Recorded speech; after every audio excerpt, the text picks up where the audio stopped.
J'aime me dire que j'ai rien inventé, mais c'est très réjouissant en fait de se dire que on fait partie d'un grand mouvement qui nous dépasse, qu'on n'est pas la vague, on est une goutte, et que ça veut dire qu'on est nombreuses.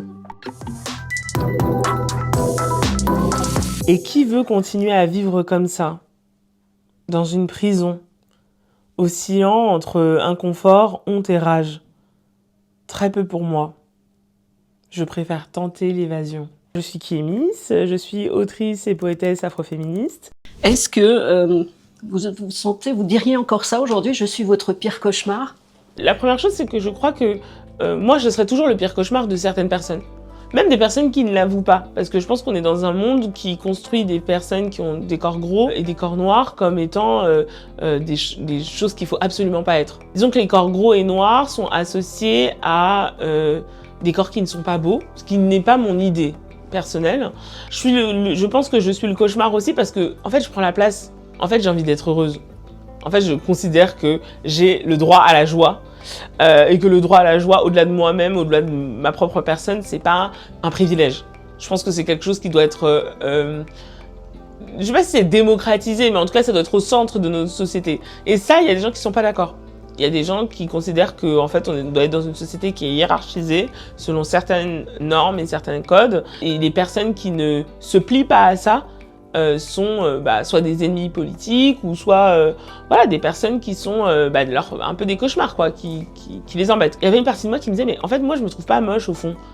Je dis pas que je suis la plus belle, mais je me trouve pas moche.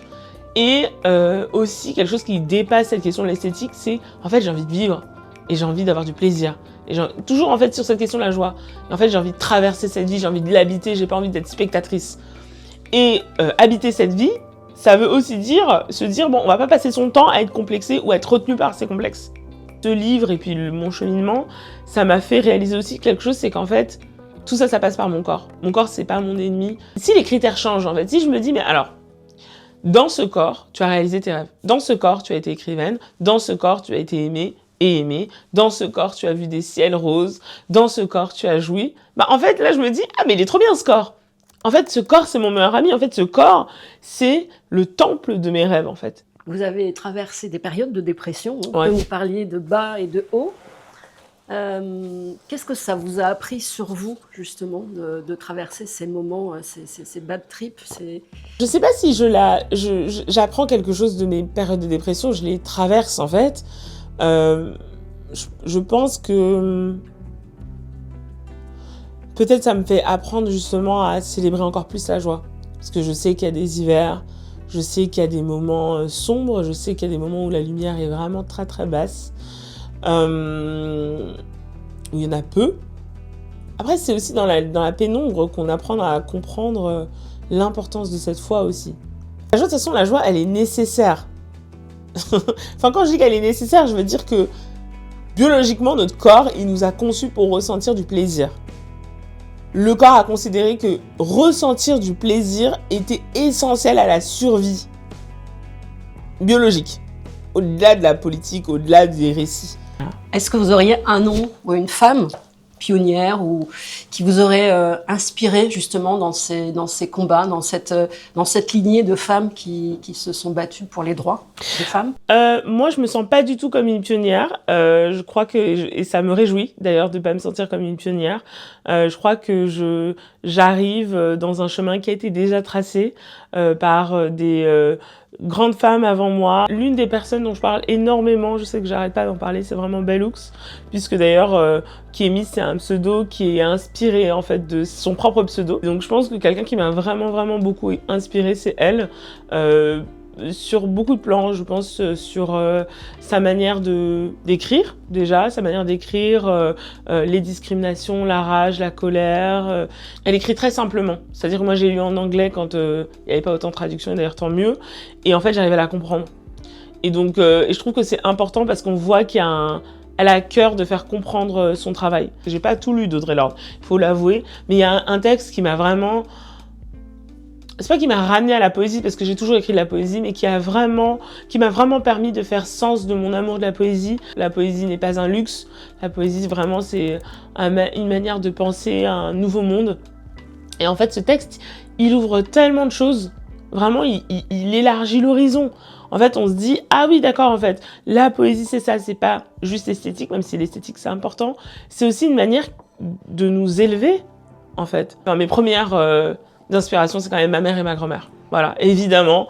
D'ailleurs, mon premier recueil de poésie, la couverture, c'est une peinture de ma mère, une reproduction d'une peinture de ma mère. Mon roman, c'est l'histoire de ma grand-mère. Voilà, c'est des inspirations par rapport à ce qu'elles ont vécu, leur force, leur dignité, leur statut. Kémy, c'est vraiment le mélange entre le nom de ma mère et le nom de ma grand-mère. Et je l'ai vraiment pensé au moment où je me disais, ah oui, non, en fait, je vais vraiment écrire. Et enfin, je me le disais pas comme ça à l'époque, pour dire la vérité, mais je me suis dit, ah, je vais me couvrir du nom de ma mère et de ma grand-mère et ça me protégera. Encore une fois, d'être rattachée à leur lignée, ça me donne beaucoup de force. Je crois que je l'ai quelque part, cette photo. Ah oui, voilà, elle est là. Moi, en voyant cette photo, qu'est-ce que vous ressentez comme vous vous revoyez petite fille? Est-ce que vous avez réalisé vos rêves de petite fille que vous aviez peut-être en entourant de vos bras votre grand-mère à ce moment-là? En fait, je volais tout le temps des feuilles à mon père, ses bloc-notes, lesquels il travaillait. Bon, je les volais tout le temps pour écrire des histoires, etc. Et elle me disait, bah, tu vas écrire mon histoire. Donc, effectivement, c'est arrivé. C'est vraiment la chance de ma vie. Je pourrais dire que oui, j'ai réalisé mes rêves de petite fille parce que je rêvais d'être écrivaine. Je l'ai publié il y a 2 ans, cet ouvrage. Et en fait, je me souviens de m'être dit, en fait, ce que j'ai à faire sur cette terre est fini. En fait, c'était des rêves qui me paraissaient tellement immenses que du coup, je suis vraiment en train de me dire, il faut que je cherche des nouveaux rêves. Maintenant, mes rêves, c'est de dire, j'aimerais trop que ma grand-mère, elle se voit au cinéma. Je sais que c'est un peu fou, mais ça me paraît moins lointain que moi, quand j'étais petite, me dire, ah oui, je vais écrire mon premier roman, je vais écrire l'histoire de ma grand-mère. Bon, ça, c'était un rêve qui m'a été légué, on va dire ça comme ça. Je sais pas si j'aurais des rêves aussi immenses que cela. Vous racontez dans ce livre la quête de liberté de votre grand-mère. Est-ce que c'est pas aussi une manière de raconter votre quête de liberté à vous aussi? Au-delà de la quête de la liberté, c'est vraiment cette danse entre la volonté d'appartenir à un groupe et la volonté en fait, justement, de réaliser ses rêves. Alors, le prochain rêve, si on parle de ça, oui, ce serait de le faire avec ma grand-mère, oui. Avec mes droits d'auteur. Là, ce serait vraiment la boucle finie. Oui, ça, c'est un bon rêve, ça.